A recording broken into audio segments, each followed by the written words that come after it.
Welcome to DIY Tech. Install the Netgear extender as an access point.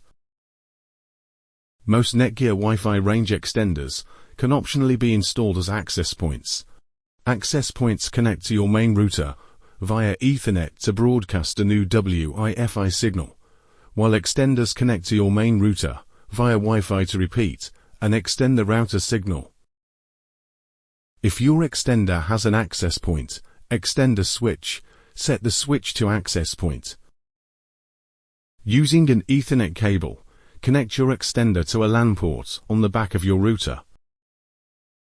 Plug the extender into an electrical outlet.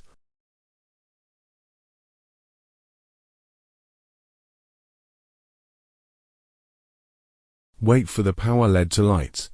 If the power LED doesn't light, press the power button.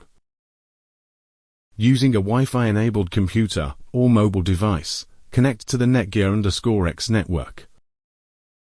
Launch an internet browser and visit www.mywifi.ext.net.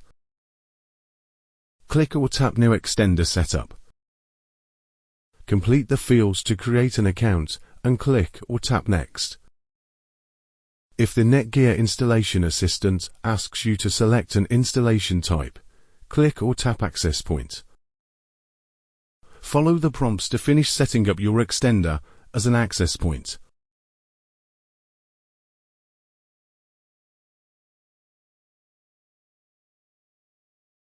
Thanks for watching.